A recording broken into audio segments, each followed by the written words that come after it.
అచల సాంప్రదాయం గురించి కొంచెం 2 వాక్యాలు మాట్లాడండి స్వామి. అసలు అచలం అంటే ఏంది? అచలము అనగా చలనము లేనిది, అంటే కదలిక లేనిది. కదలిక లేనిది ఏది? కదలిక లేనిది మనసు. మనసు ఏదైతే మూడవస్థలో తిరిగి జీవుడు నేను అంటున్నాడో అది నివృత్తి చేయడానికినే మనసు అమనస్కం చేయడమే, మనసు లేకుండా ఉండడమే అచలము. మనసు లేకుండా మనసు అంటే మనసు అంటే మాలిన మనసు, శుద్ధ మనసు అని ఉంటుంది. శుద్ధ మనసు బ్రహ్మము, మాలిన మనసు కూరడము. ఆ మాలిన మనసు కూరడము ఐక్యం చేయడమే అచలము. అచల విద్య అంటే శిష్యులు ఎంతమంది ఉంటారు స్వామి? ఎక్కడెక్కడ మస్తు చాలా మంది ఉన్నారు. ఇక్కడ ఉట్కూరు మండలంలో అపంపల్లెలా, ఇక్కడ దేవరకారలో కూడా ఉన్నారు, తిర్లపురము, ఇక్కడ మన మోదీపురం, అక్కడ ఆడ వెంకటాపల్లెలు ఉన్నారు, మస్తున్నారు అచలంలో. అచలము ఇప్పుడు ఎట్లుందంటే సిద్ధాంతము స్వామి, అచలం అన్నంగా 2 మార్గాలు, విహంగ మార్గము, పిపిక మార్గం అని ఉంది. పిపిక్ల మార్గం అంటే తారకం చేయడం. విహంగ మార్గం అంటే డైరెక్ట్ పరిపూర్ణ భావం అందుకోవాలంటే చాలా కష్టము. పిపిలిక మార్గంకి వెళ్ళి విహంగ మార్గం అందుకోవాలి. విహంగ మార్గం అంటే గద్ద ఏదైతే పండుని తీసుకొని పోయి ఆ పండుని అనుభవిస్తుందో విహంగ మార్గం అంటారు. ఒకవేళ పండు దుచ్చిపోయింది అనుకో మన జన్మకు రావాల్సిందే. ఇప్పుడు ఒకరికి విద్య ఇస్తారు స్వామి, విద్య ఇచ్చినప్పుడు పరిపూర్ణంగా చెప్పాలి కానీ సగం చెప్పకూడదు కదా స్వామి. పరిపూర్ణంగా అచలంలో పరిపూర్ణం చెప్తున్నా. పరిపూర్ణం గురించి ఇప్పుడు మీరు 2 ఉంటాయని అన్నారు కదా, ఆ 2 కూడా చెప్తారా? చెప్తారు అంటే శిష్యుని బట్టి చెప్పిండ్రు. శిష్యుడు ఏ విధంగా ఉన్నారో వాళ్ళని బట్టి. దీంట్లో నియమాలు ఏమైనా ఉన్నాయా స్వామి? నియమాలు ఉన్నాయి. ఏమేమి నియమాలు?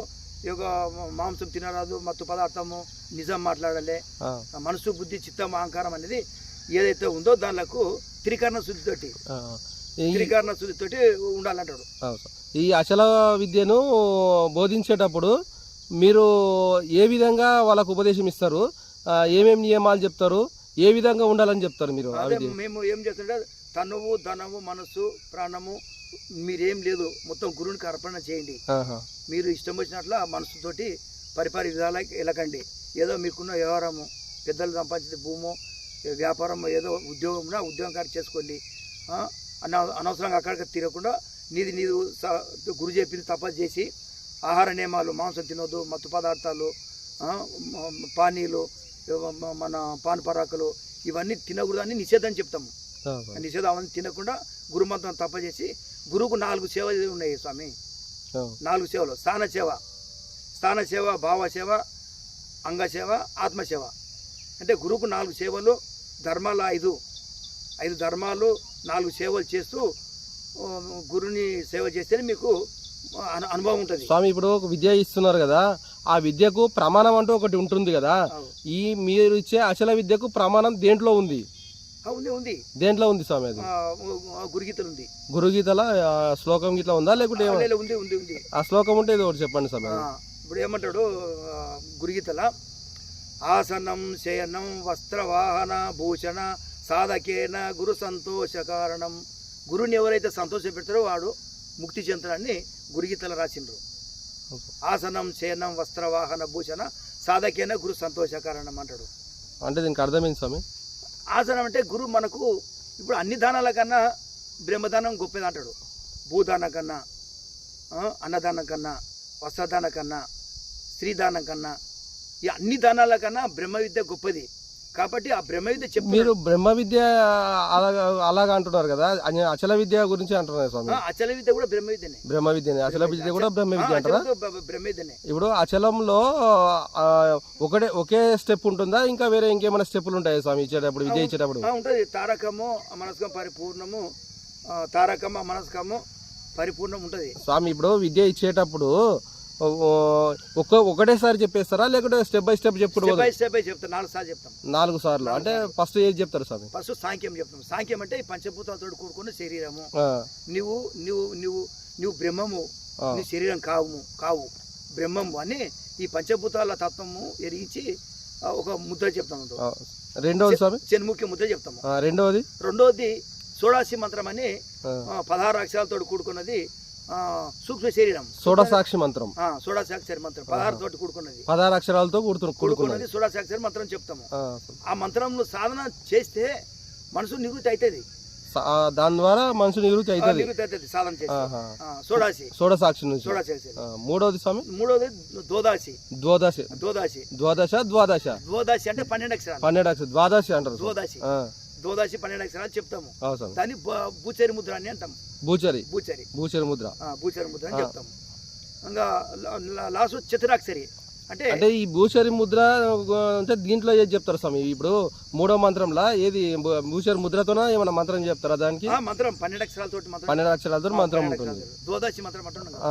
12 అక్షరాలతోటి మన వేమన్న గారు ఈ ద్వాదశి మంత్రమే చేస్తూ చేస్తూ చేస్తూ బ్రహ్మ ఐక్యం. అంటే దాంట్లో ఏమైనా శ్లోకం ఉందా సార్ దానికి? ఏమైనా శ్లోకము ప్రమాణము అంటే ఈ ప్రమాణము ఎక్కువ తారకమే ఎక్కువ తీసుకున్నారు స్వామి. ప్రమాణం తారకము ముద్రాలు ఇవి ఉన్నాయి. ఇవి లాస్ట్ ఫైనల్ గా లాస్ట్ ఏది ముద్ర ఏది ఏది చెప్తారు సార్? నాలుగోది చతురాక్షరి అంటే 4 మంత్రాలు. అంటే 4 మంత్రాలతో కూడింది. అంటే దాన్ని సాంబవి ముద్ర అంటారు. దాని ఏం స్వామి? సాంబవి ముద్ర. ఆ సాంబవి ముద్రతో 4 అక్షరాలతో చెప్తారు. దాని తర్వాత స్వామి దాంతో ఈ 4 అయిపోయినాక పరిపూర్ణ స్థితి అంటే జీవుని బ్రహ్మం ఐక్యమవుతుంది.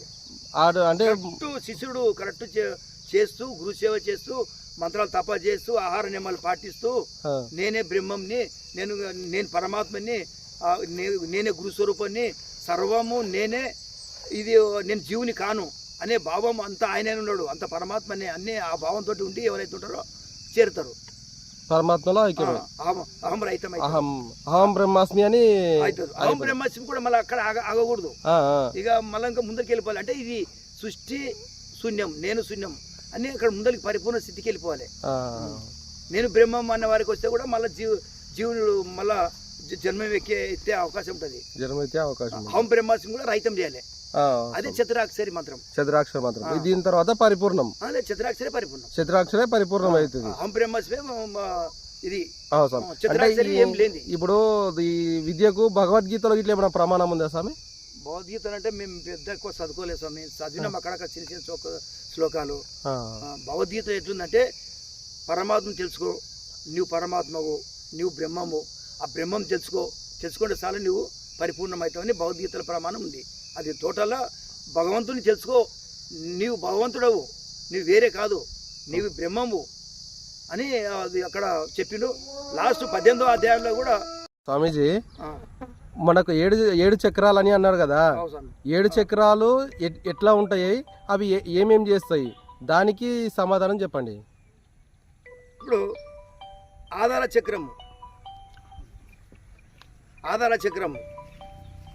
చక్రంలో మనకు 600 జపం చేస్తుంది ఆధార చక్రం. స్వాధిష్టానం చక్రము 6,000, మణిపూరక చక్రము 6,000, అనాథ 6,000, విశుద్ధ 1,000, అగ్నేయ 1,000, సహస్రం 1,000. ఈ విధంగా 21,600 మనకు జపం జరుగుతుంది. కాబట్టి 21,600 జపము తగ్గించాలి. తగ్గిస్తేనే జీవుడు ఊర్ధముఖంకు పోయే అవకాశం ఉంటుంది. ఈ 7 చక్రాల వివరము. అయితే కోశాలు 5 అన్నారు కదా, అన్నమయ్య కోశంలో మనకు ఇష్టం వచ్చినట్లు మాంసం తినడము, మత్తు పదార్థాలు తాగడము, అదైతే మనకు అన్నమయ్య కోశం శుద్ధి కాదు. ఈ అన్నమయ్య కోశంకే మనకు 72,000 నాళ్ళకు ఆహారం ఇస్తుంటుంది, శుద్ధి చేస్తుంటుంది. దానికి ఇష్టం వచ్చినట్ల అజీర్ణ శక్తి అయితే ఏమైందంటే మనకు 72,000 నాళ్ళకు శుద్ధి కాదు. దాంట్లోనే మనకు కఫము వచ్చేస్తుంది, వాతం వచ్చేసి మనకు రోగాలు వచ్చి ఇది అయిపోతుంది. వాటిలో మెయిన్ నాభి అన్నమయ్య కోసం శుద్ధి చేసుకోవాలంటే తారక విద్యని తప్ప మిగతా ఏది కాదు. తారక విద్య అంటే ఏంది స్వామి? తారకం అంటే జీవుడు బ్రహ్మ ఐక్యం చేయడమే తారకం. అంటే నేను ఎవరు అంటే నీవు జీవుడు కావు, అది పరమాత్మ స్వరూపము. నీవు పరమాత్మ స్వరూపం తెలుసుకో, తాను నీ ఎవరో తెలుసుకోవడమే తారకము. నేను ఎవరో తెలుసుకోవాలంటే ఏం చేయాలి స్వామి? సాధన యోగమే. యోగం ద్వారా యోగం అంటే స్వామి, యోగం అంటే ప్రాణాయామం. అపాన ప్రాణ. అపాన అంటే మనకు 12 ఇంచులు కిందికి వస్తుంది. 12 ఇంచులు, ఆ 12 ఇంచులు తగ్గించాలి. ఎట్లా తగ్గించాలి? తగ్గించాలంటే మనకు ఎట్లంటే ప్రతి ఒక్క మానవునికి ఎన్ని నాళ్ళు మొత్తము 3 నాళ్ళు. 3 నాళ్ళు అంటే నాడులు ఎన్ని? 3 నాడులు. ఏవేవి స్వామి అవి? అంటే మెయిన్ ముఖ్యమైన 3 నాళ్ళు. 3 ఏవేవి స్వామి అవి? 3 ఏదంటే ఈడనాడి పింగళనాడి. 2 ఈడనాడి పింగళనాడి. ఈడనాడి మనకు జీవుని అది మనకు ఆధారమై ఉంటుంది, అందరికీ నడుస్తుంది అది. కానీ సుష్వనాడి తెలియదు. సుష్వనాడితోటే మనకు ఈ 7 చక్రాలు దాటి ఆనందమయ కోశానికి వెళ్ళిపోతాడు. అంటే భూమధ్యానికి వెళ్ళిపోయి ఆ పరమాత్మ ఆ విశ్వరూపం దర్శనమయ్యి విరాట్ స్వరూపం అంటారు, విశ్వస్వరూపం అంటారు, బ్రహ్మం అంటారు. దాని పరమాత్మని కూడా పోల్చుకుంటారు. యాక్చువల్ బ్రహ్మం అది, జీవుని బ్రహ్మం ఐక్యం చేస్తాం అన్నట్లు సాధన వల్లనే. ఎందుకంటే ఇది ఇప్పుడు మనం ఊదుతాము, పైకి ఊదితే ఎక్కడో వెళ్ళిపోతుంది, కిందికి ఊదితే మంట మండుతుంది. అందుకే నాభి నుండి ఊది సుష్మనాడితో ఊది మనకి ఎక్కడంటే భగం అంటే ఎక్కడికి వెళ్ళి సుష్మనాడి ఉంటుంది భగము, అది ఊదడం వల్ల మనకు పైకి వచ్చి జీవుడు బ్రహ్మల ఐక్యమయ్యే సూచన ఉంటుంది. కాబట్టి తారక విద్యనే, తారకమే యోగమే. యోగం అనగా తారకం, తారకం యోగం అనగా తారకం. తారకం అంటే తాను తెలుసుకోవడము, తారకం అంటే తాను తెలుసుకోవడం. అంటే నువ్వు జీవుడు కావు, నువ్వు ఈ పంచభూతాలతో కూడుకొని శరీరము. అయితే నువ్వు పరమాత్మ, నువ్వు బ్రహ్మము. నువ్వు బ్రహ్మం తెలుసుకోనికనే తారక విద్య చేయాలి. నేను బ్రహ్మం అని తెలుసుకోనికనే తారక విద్య చేయాలి. బ్రహ్మం అంటే జీవుడు బ్రహ్మం ఐక్యమైతే అంటే అప్పుడు మనకున్న ఇంద్రియాలు ఐక్యమవుతాయి. మనకి ఏదైతే ఇంద్రియాలు ఉన్నావో మనసు, బుద్ధి, చిత్తం, అహంకారం ఏదైతే అంతరేంద్రియం ఉన్నాడో అంతరేంద్రియములు లయమయ్యి తాను తెచ్చుకోవడం అవుతుంది. అంతరేంద్రియాలు ఎన్ని స్వామి? అంతరేంద్రియములు 5. ఏవేవి స్వామి? మనసు, బుద్ధి, చిత్తము, అహంకారము, జ్ఞానము అన్నిట్లా ఇమిడి ఉంది. కానీ ఈ 4 మనసు, బుద్ధి, చిత్తం, అహంకారం అనేది ఏదైతే ఉందో అది నేను అని ఉంటుంది. అహంకారం ఎట్లా? నేను ఒక విద్య నేర్చిన, నేను ఒక మంచిగా MA చదివిన, నాకు మస్తు డబ్బు ఉంది, నాకు బలం ఉంది. మదాహంకారం, డబ్బాహంకారము, విద్యాహంకారం, శాస్త్రాహంకారము. ఈ అహంకారం చేత మానవుడు అధోగతి పాలై పోతుంటాడు. స్వామి మీరు డైరెక్ట్గా ఈ విద్యనే తీసుకున్నారా, ఇంకేమన్నా ఇంతకుముందు ఏదన్నా ఫస్ట్ చేసిండ్రా విద్య చేసిరా? మేము ఇంతకుముందు 88 సంవత్సరంలో మా గురుగారు అదే మా ఉట్కూరు మండలము మోనాచల స్వాముల వారి ప్రేషిషుని అక్కడ శివరామ దీక్షితులది పీఠము అచల సంప్రదాయంలో అక్కడ కూడా ఉన్న అది మొదలు తీసుకొని ఆ గురుగారు ఆశీర్వాదం ఉంటే నేను ఇంత ఎదిగినా. స్వామి అప్పుడు మీరు ఎప్పుడు విద్య తీసుకున్నారు? ఎన్ని సంవత్సరాలు అయింది మీరు విద్య తీసుకున్నారు? 1988 తీసుకున్నా. 88 నుండి నేను మంత్రజపం చేసిన, పంచాక్షరి మంత్రము, అన్ని మంత్రాలు, ముద్రలు 5 ఉంటాయి. కేచరి, బూచర్, సాంబ, షణ్ముఖి. కానీ అంతర్షణ్ముఖి మాకు చెప్పలేదు. కాబట్టి అది అచలంలో చెప్పలేదు స్వామి. అది అంతర్షణ్ముఖి అచలం చెప్పలే. సిద్ధయోగ సంప్రదాయంలో అంతర్షణ్ముఖి ముద్ర చెప్పిండ్రు సిద్ధయోగ. ఆ తర్వాత మీరు ఈ సిద్ధ విద్యకు ఎట్లా కన్వర్ట్ అయ్యారు మీరు మళ్ళీ? అంటే తారకము అని శాస్త్రంలో ఉండదు. మణికొండ హనుమదాసు కూడా తారకము కంద పద్యాలు రాసిండు. మణికొండ హనుమదాసు ఏం చేసింటే ఒక తారకం ఉందంట. తారక మంత్రము కన్నను ధరణిలో వేరేది లేదు, ధన్యుడు వినుడి సూర్యుని చంద్రుని మధ్యన నేర్పెరిగి ఉంటే అదే తారకమూరా, దొరుకుట భువిలో బహుదుర్లభమూరా, పరమ అంశలు తరచి పవనమును చేసి పరమా తారక మంత్రం పరమా భక్తుల కాది, మరపు తెరపనకుండ జాగ్రత్త నిరతముగ స్వప్నాది సుసుప్తిలో అరమరలు లేకుండా ఎప్పుడు చదువగను జీవాత్మ చదివే అదే తారకమూరా అని మణికొండ హనుమదాస్ గారు పాడినరు. ఈ మీరు ఇప్పుడు ఆడిన కందార్థానికి దాని తాత్పర్యం ఏం సమది?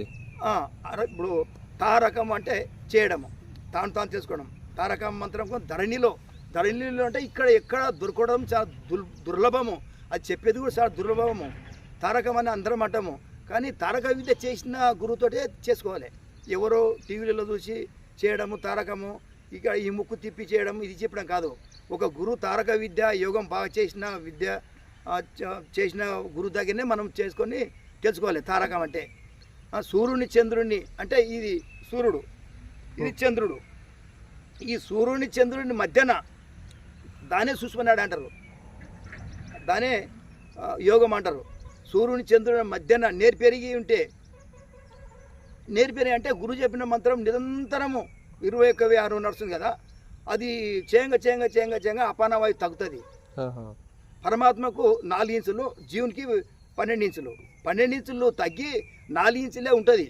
పూర ఏం లయం 4 ఇంచులు ఆ పరమాత్మ బ్రహ్మకు ఎప్పుడు శిరస్సులను ఆడుకుంటూనే ఉంటుంది. ఓంకార శబ్దము ఆ శబ్దం విని అది చేయనికనే తారకం అన్నట్టు 12 ఇంచులు ఉడుముకి వెళ్ళిపోవాలన్నాడు తారకం అని సూర్యుని చంద్రుని మధ్యన నేరు పెరిగి ఉంటే అది తారకం అంటాడు. మీ గురువు గారి పేరేం పేరు స్వామి? ఫస్ట్ తీసుకొని మోనాచల స్వామిల వారు ఆచలంలో తీసుకున్నా. ఆచలం తర్వాత ఈ విద్య మన కేరళ పీఠము పరమహంస శివానంద స్వాముల వారి ప్రియ శిష్యులైన రామానంద స్వామి విజయనగరం పాలవలస అయితే కామన వలస అదే రామానంద స్వామి ప్రియ శిష్యులే విజయనగరము లక్ష్మణానంద స్వాముల వారు. విజయనగరం పక్కల పున్నబ్రెడ్డిపేట లక్ష్మణానంద స్వాముల వారు. ఆ స్వాముల వారు యోగ విద్య తారకము ఆవలివల మొత్తం సాధన చేసి ఆ స్వాముల వారు 8 ఏళ్ళు అక్కడనే చీరల కుటీరం వేసుకొని కూర్చున్నతో లేవకుండా అంటే తపస్సు చేసి ఆ స్వాముల వారి పైన పాములు బొరలాడితే కూడా భార్య తెచ్చి అన్నం పెడితే తిన్నడో లేదో పెట్టిండు, భార్య పెట్టింది, అంటే తపస్సు చేసిండు. అట్లా ఆ స్వాములు తెచ్చిండు కాబట్టి ఇక్కడ మన గండేడు మండల అంచనపల్లిలో ఆశ్రమం ఉంది. ఆశ్రమం కాడికి వచ్చినాడు. అక్కడ మాకు నారాయణ అయినా ఒక దేవుడి కథ ఫోటో షూట్ నారాయణ ఉన్నాడు. ఆ నారాయణ అక్కడ విద్య తీసుకున్నాడు. ఆ నారాయణ మాకు పరిచయం అయిండు. ఆ నారాయణ నుండి ఈ యొక్క తారకం అని నేను ఇంతకుముందు గ్రంథాలు మస్తు చదివిన తారక విద్య అంటే చాలా గొప్పది. ఇంతకుముందు కూడా మా పరిపూర్ణ మంత్రం చెప్పిండు మా మోనాచల స్వాముల వారి, అది కూడా అమోఘము. కానీ ఈ తారక విద్య చేస్తే అచలం అనేది అర్థమవుతుంది. తారకము చేస్తేనే అచలం అర్థమవుతుంది. ఆ స్వాముల వారి గురించి ఉంది అన్నాడు. అది చాలా కష్టం బిడ్డ, అది ఎందుకు దాంతో ఎందుకు వస్తావు. మా గురుగారు కూడా చేసిండు, తారకం చేసిండు, అన్నీ చేసిండు మా మోనాచల స్వాముల వారు. కానీ వీళ్ళు చిన్నపిల్లలు నిలుపుకుంటలేరు, చేస్తలేరు అని చెప్పి ఆ తారక విద్య చెప్పడానికి ఇప్పుడు లక్ష్మణానంద స్వాముల వారి దగ్గర నేను 2009 11 నెలల ఆ విద్య నేను తీసుకున్నా. ఆ నారాయణ ద్వారా ఫోటో స్టూడియో నారాయణ ద్వారా నేను ఆ విద్య తీసుకున్నాక నిరంతరము గురుగారు చెప్పించిన నిరంతరము ఉదయం 3 గంటల నుండి 6 గంటల వరకు చేసిన, మళ్ళీ మధ్యాహ్నం 1 నుండి 2 గంటల వరకు, సాయంత్రం 5 నుండి 8 వరకు చేసిన. ఎప్పుడు టైం నిరంతరము 9-10 ఏళ్ళు చేసి ఈ యొక్క అనుభవం వచ్చినాం స్వామి. జీవుడు బ్రహ్మం ఎట్లా ఐక్యమైతే అనేది మనకు అర్థమైంది. ఇప్పుడు మీరు ఇక్కడ ఆశ్రమం ఉందని అంటున్నారు కదా, ఇక్కడ ఆశ్రమం కట్టడానికి ఇన్ఫర్మేషన్ ఎవరు ఇచ్చిండ్రు, ఎవరి ద్వారా మీరు ఇక్కడికి వచ్చి ఆశ్రమం కట్టుకున్నారు? ఇప్పుడు ఈ ఆశ్రమాన్ని ఎట్లా డెవలప్ చేయాలని అనుకుంటున్నారు మీరు? ఆశ్రమం మేము ఇంతకుముందు ఇట్లే మనకు ఒక ఊరికి దూరంలో ఆశ్రమం కట్టాలని మాకు ఇంతకుముందే ఐడియాలు ఉండే. ఈ నారాయణ ఈ పొడుసు నారాయణ, మనం కోయన తెలుగు ఆయన ఉండడు మన నారాయణ, ఆ నారాయణ ఇంకోయన హనుమంతు అన్నీ ఉండడు హనుమంతు, ఇక మేము మైబూ ఉండడు మైబూ. ఇక్కడ గురుభక్తులు ఒక 30 మంది ఉండము. ధ్యాన మందిరం కట్టాలని మేము ఎప్పుడూ అనుకున్నాము. ఈ చదపల్లి గ్రామానికి వెళ్ళి ఇక్కడ గుట్టలో మన్నెకొండ స్వాముల వారు తపస్సు చేసిన ఏరియా, ఇక్కడైతే బాగుంటుందని చెప్పి ఇక్కడ సర్పంచ్ని సంప్రదించి ఆ సర్పంచ్ కూడా మేము అడగంగానే మాకు ఈ జాగా ధ్యాన మందిరానికి ఇచ్చిండు. మేము ఇమ్మీడియట్గా కట్టుకొని ఇక్కడ మేము ధ్యానం చేసుకుంటూ ఉన్నాం స్వామి. అయితే కోశాలు 5 ఉంటాయి కాబట్టి నాభిల అన్నమయ కోసము, ప్రాణమయ కోసం హృదయస్థానంలో, ప్రాణమయ కోసం, మనోమయ కోసం ఇక్కడ, విజ్ఞానమయ కోసం ఇక్కడ, ఆనందమయ కోసం ఇక్కడ. ఈ కోశాలలో ఏదైతే మనసు ఇక్కడ తిరిగి నాది నేనని బాగుంటుందో, ఈ 5 కోశాలలో మనసు దాటాలంటే ఏంటి? నాభిలా మనకు అగ్ని ఉంటుంది, వాయువు హృదయస్థానంలో, కంఠంలో ఈశ్వరునితో వాయుని కిందికి వచ్చి ఈ నాభిలో నుండి అన్నమయ కోసం శుద్ధి అయ్యి మనకు ఊర్ధముఖంకి వెళ్ళిపోయి ఆ శిరస్సులో మనకు జీవుడు ఐక్యమయ్యే సూచన ఉంటుంది. అదేవిధంగా యోగం చేస్తేనే శివజీవ ఐక్యమయ్యే మార్గం ఉంటుంది. కాబట్టి సాంఖ్యం మొట్టమొదటి తెలవాలి మనకు. 7 చక్రాలు: ఆధార, స్వాధిష్టాన, మణిపూరక, అనాథ, విశుద్ధ, ఆగ్నేయ చక్రము. ఏ చక్రంలో ఏమేం చేస్తుంది? మనకు 21,600 నడుస్తుంది. ఆ 21,600లోనే మనకు జీవుడు నశించి కపము, పైతము, వాతము ఈ 3 పట్టి అధోగతి పాలయ్యి మనము ఏది పరమాత్మను తెలుసుకోకుండా చనిపోతున్నాము. మహారాజ్కు జై.